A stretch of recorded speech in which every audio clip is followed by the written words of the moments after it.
നമസ്കാരം.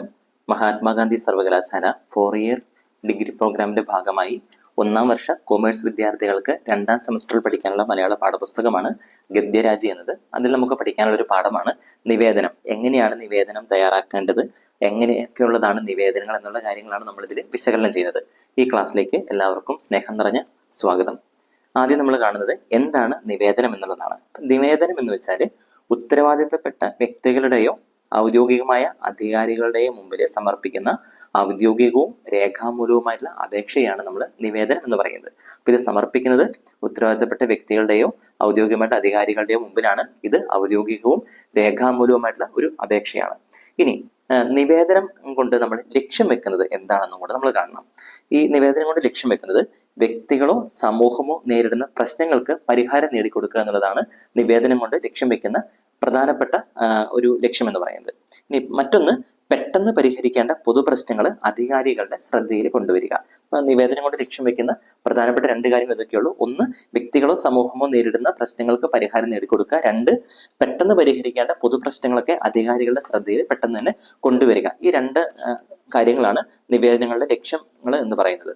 ഇനി അടുത്തത് നമ്മൾ കാണുന്നത് നിവേദനത്തിലെ കൃത്യമായി രേഖപ്പെടുത്തേണ്ട കാര്യങ്ങൾ എന്തൊക്കെയാണ് എന്നുള്ളതാണ്. ഒന്നാമതായിട്ട് നമ്മൾ ചെയ്യേണ്ടത് നിവേദനം സമർപ്പിക്കുന്ന ആളുകളുടെ വിവരങ്ങൾ കൃത്യമായിട്ട് എഴുതണം. ആരൊക്കെയാണോ അല്ലെങ്കിൽ ആരാണോ നിവേദനം സമർപ്പിക്കുന്നത് ആ വ്യക്തിയുടെ വിവരം കൃത്യമായിട്ട് എഴുതണം. ഇനി രണ്ടാമത് ശ്രദ്ധിക്കേണ്ട കാര്യം, ആർക്കാണോ നമ്മൾ നിവേദനം സമർപ്പിക്കുന്നത് ആ വ്യക്തിയുടെ ഔദ്യോഗിക വിവരങ്ങൾ കൃത്യമായിട്ട് രേഖപ്പെടുത്തണം. ഞാനിപ്പം പഞ്ചായത്ത് പ്രസിഡന്റിനാണ് സമർപ്പിക്കുന്നതെങ്കിൽ പഞ്ചായത്ത് പ്രസിഡന്റിന്റെ ഔദ്യോഗികമായിട്ടുള്ള സ്ഥാനങ്ങളും എല്ലാം അതിൽ കൃത്യമായിട്ട് രേഖപ്പെടുത്തിയിരിക്കണം. ഇനി മൂന്നാമത് നമ്മളിതിൽ നിവേദനത്തിൽ രേഖപ്പെടുത്തേണ്ട പ്രധാനപ്പെട്ട കാര്യം എന്ന് പറയുന്നത്, ആർക്കാണോ നിവേദനം സമർപ്പിക്കുന്നത് ആ വ്യക്തിയുടെ അധികാര സ്ഥാനത്തിന് അനുയോജ്യമായിട്ടുള്ള സംബോധനകൾ ഉപയോഗിക്കണം. സർ, മാഡം തുടങ്ങിയ സംബോധനകളൊക്കെയാണ് നമ്മളിവിടെ പ്രധാനമായിട്ടും ഉദ്ദേശിക്കുന്നത്. ഇനി നാലാമതായിട്ട് കൃത്യമായിട്ട് രേഖപ്പെടുത്തേണ്ട കാര്യം എന്ന് പറയുന്നത്, നിവേദനം ലക്ഷ്യം വെക്കുന്ന ആവശ്യം അല്ലെങ്കിൽ പരാതി വ്യക്തമായും ചുരുക്കിയും ലളിതമായിട്ടും എഴുതണം. അപ്പൊ നമ്മൾ എന്തിനു വേണ്ടിയിട്ടാണോ നിവേദനം എഴുതുന്നത് ആ ലക്ഷ്യം അത് അല്ലെങ്കിൽ ആ പരാതി വ്യക്തമായിട്ട് എഴുതണം. അതുപോലെ തന്നെ വലിച്ചു നീട്ടി എഴുതരുത്, ചുരുക്കി എഴുതണം. അതുപോലെ തന്നെ ലളിതമായിട്ടുള്ള ഭാഷയിലും അത് എഴുതാൻ വേണ്ടിയിട്ട് ശ്രദ്ധിക്കണം.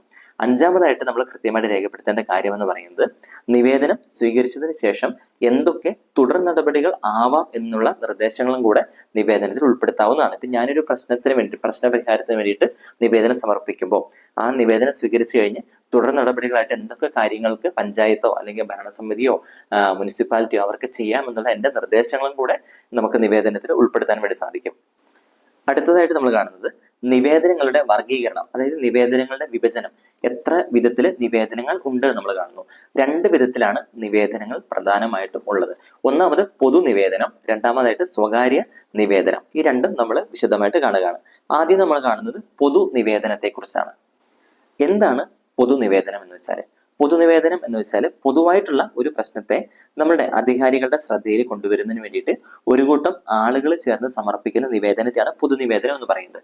ഇപ്പോൾ നമ്മളുടെ പഞ്ചായത്തിൽ അല്ലെങ്കിൽ വാർഡിലെ കുറച്ച് സ്ഥലത്ത് ഒരു 10-15 വീട്ടുകാർ താമസിക്കുന്ന സ്ഥലത്ത് മാലിന്യജലത്തിന്റെ പ്രശ്നമുണ്ടെന്ന് വിചാരിക്കുക, ഒരു ഉദാഹരണം. അപ്പൊ അവിടെയുള്ള ആളുകൾ എല്ലാവരും ചേർന്ന് ആ പഞ്ചായത്തിന്റെ അധികാരികളുടെ ശ്രദ്ധയിൽ ഈ കാര്യം കൊണ്ടുവരുന്നതിന് വേണ്ടിയിട്ട് അവിടെയുള്ള 15 വീട്ടിലെ ആളുകളും കൂടി ചേർന്ന് നിവേദനം തയ്യാറാക്കിയിട്ട് സമർപ്പിക്കുന്നു. അപ്പൊ ഇങ്ങനെ ഒരു പൊതുവായിട്ടുള്ള ഒരു പ്രശ്നത്തെ അധികാരികളുടെ ശ്രദ്ധയിൽ കൊണ്ടുവരാൻ വേണ്ടിയിട്ട് സമർപ്പിക്കുന്ന നിവേദനത്തെയാണ് നമ്മൾ പൊതുനിവേദനം എന്ന് പറയുന്നത്. ഈ പൊതുനിവേദനത്തിൽ നമ്മൾ ശ്രദ്ധിക്കേണ്ട പ്രധാനപ്പെട്ട കാര്യങ്ങൾ എന്ന് പറയുന്നത്, ആ പൊതുനിവേദനത്തിൽ ഒന്നാമതായിട്ട് പ്രശ്നങ്ങൾ കൃത്യമായിട്ട് വിലയിരുത്തി എഴുതണം. ഇപ്പോൾ മാലിന്യ പ്രശ്നമാണെങ്കിൽ ആ പ്രദേശത്തെ, ഏത് പ്രദേശത്താണോ മാലിന്യ പ്രശ്നമുള്ളത് ആ പ്രശ്നത്തെക്കുറിച്ച് കൃത്യമായിട്ട് പഠിച്ച് വിലയിരുത്തിയിട്ട് അത് കൃത്യമായിട്ട് നിവേദനത്തിൽ എഴുതണം. രണ്ടാമതായിട്ട് ശ്രദ്ധിക്കേണ്ട കാര്യം, വ്യക്തമായി ചുരുക്കി എഴുതണം. വലിച്ചു നീട്ടി അവിടെയുള്ള ആളുകളുടെ എല്ലാവരുടെയും പേരും പ്രശ്നങ്ങളൊക്കെ ചേർത്ത് വെച്ചല്ല. മാലിന്യ പ്രശ്നം എവിടെയാണോ അനുഭവിക്കുന്നത് അതും ആ പ്രദേശത്തെ കാര്യങ്ങളും എല്ലാം വ്യക്തമായിട്ട് ചുരുക്കി നമ്മൾ എഴുതണം.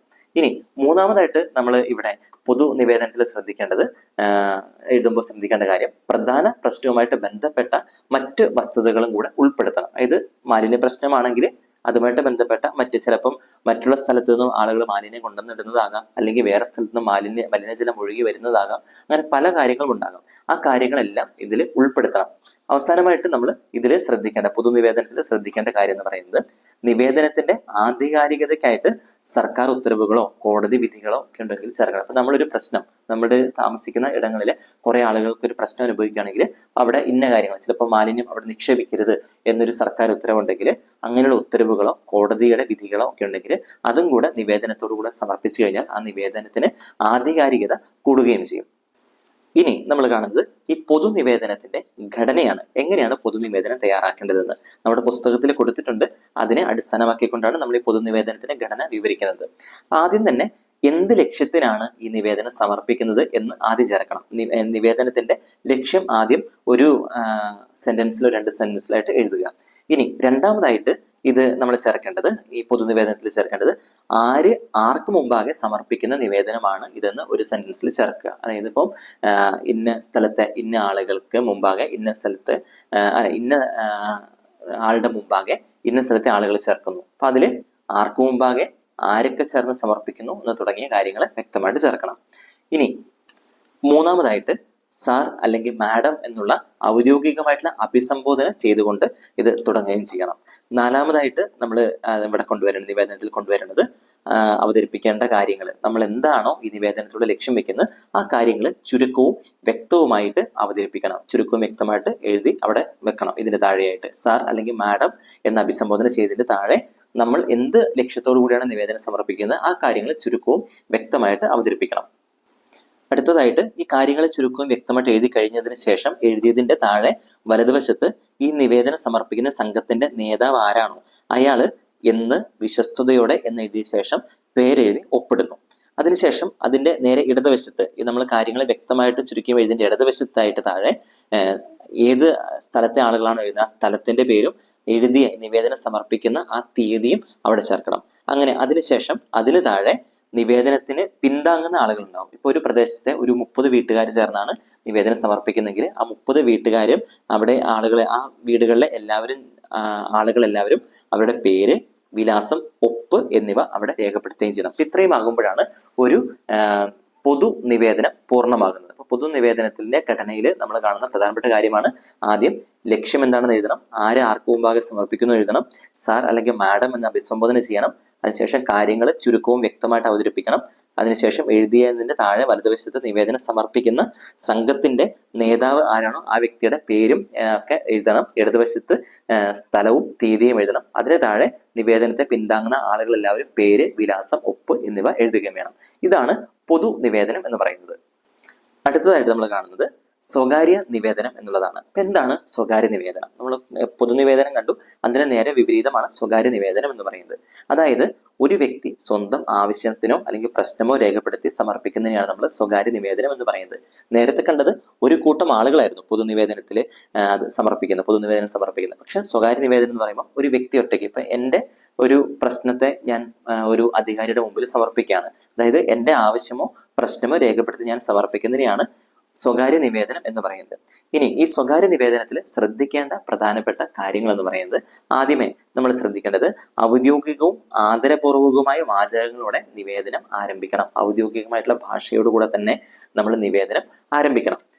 ശ്രദ്ധിക്കേണ്ട മറ്റൊരു കാര്യം, സ്വീകർത്താവിന്റെ, അപ്പൊ ആർക്കാണോ നമ്മൾ നിവേദനം സമർപ്പിക്കുന്നത് ആ ആളുടെ പദവിക്കനുസരിച്ചുള്ള ഔദ്യോഗിക ഭാഷ ഈ നിവേദനത്തിൽ ഉൾപ്പെടുത്താൻ വേണ്ടിയിട്ട് ശ്രദ്ധിക്കണം. ഇനി ഇതിൽ ശ്രദ്ധിക്കേണ്ട മൂന്നാമത്തെ കാര്യം, ഈ നിവേദനം സമർപ്പിക്കുന്ന വ്യക്തിയുടെ മേൽവിലാസം വ്യക്തമായിട്ട് ഇതിൽ രേഖപ്പെടുത്തണം. നാലാമതായിട്ട് ശ്രദ്ധിക്കേണ്ട കാര്യം, ഈ മേൽവിലാസം രേഖപ്പെടുത്തുന്നതിന്റെ ഒപ്പം തന്നെ നമ്മുടെ ഫോൺ നമ്പറും ഇമെയിൽ ഐഡിയും കൂടെ നമുക്ക് വേണമെങ്കിൽ ചേർക്കാം. അത് ചേർത്ത് കഴിഞ്ഞാൽ ആശയവിനിമയം കൂടുതൽ സുഖകരമാകാൻ സാധ്യതയുണ്ട്. ഇനി അഞ്ചാമതായിട്ട് ശ്രദ്ധിക്കേണ്ട കാര്യം, ഈ നിവേദനം സ്വീകരിക്കുന്ന ആളുടെ ഔദ്യോഗിക വിലാസം കൃത്യമായിട്ട് എഴുതണം. അദ്ദേഹത്തിന്റെ വ്യക്തിപരമായിട്ടുള്ള മേൽവിലാസം അല്ല, സ്വീകർത്താവിന്റെ ഔദ്യോഗികമായിട്ടുള്ള മേൽവിലാസം കൃത്യമായിട്ട് രേഖപ്പെടുത്തണം.